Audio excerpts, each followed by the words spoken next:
I'm James Smith, here with Holocaust survivor Viola Heinberg and Holocaust denier Robert Adams. How do you do?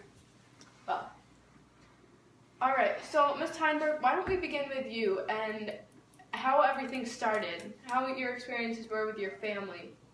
When did you first leave your family? Well, when I was 15 years old, the Nazis invaded Poland, and it was the last time I'd ever see my family. I was put in a cattle car with around 90 other people. We were given very little food and water. 6 days later, we arrived in Auschwitz. Alright, so what happened in Auschwitz? I was selected to work, and it was very hard. I witnessed many people get killed every day. So you seem very disbelieving in the words coming from her mouth. What do you think actually happened?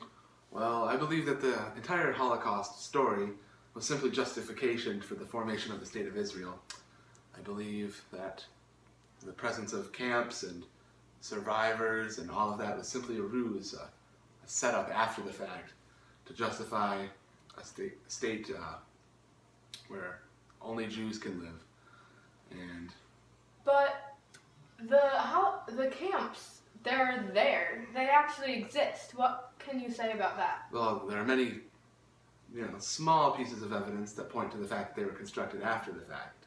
Alright, so how do you feel about everything he's saying, considering all the torturous events that you went through in those camps? I am very offended since I am here living, having gone through the camps. I went through no food, no water, very little food and water actually.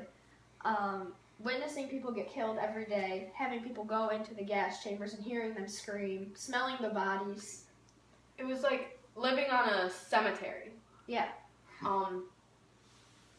What can you say about the fact that the chambers are still standing today? Do you have any evidence that might otherwise prove the fact that they were for the Jewish people?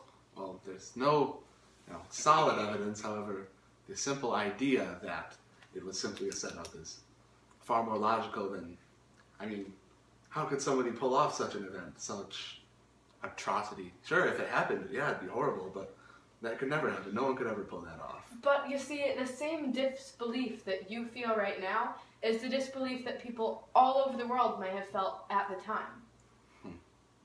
Speaking of disbelief, you couldn't believe when you were in your village that people could treat other people with such cruelty. You believed that they were relocating you to go to a better place to live because of where the war was. Is that correct? Yes. So then when you finally arrived at the camps and you saw everything that was happening, how did you feel? I was devastated and very fearful for my life. I didn't know that other human beings could treat other humans so horribly and just kill them easily. Same story, different survivor. Excuse you. So what can you say? Because there have been many people that have been through the Holocaust, that have survived, that have been alive to tell their stories. What do you say about those people? Well, I think essentially they're all either actors or attention seekers. Sure, there might have been some difficult times in the war, but nothing that wasn't prevalent in other countries as well, shortage of food, shortage of supplies, all because of the cost of the war. It's war, obviously people are going to die, but the stories that we're hearing, just insanely false, unbelievable.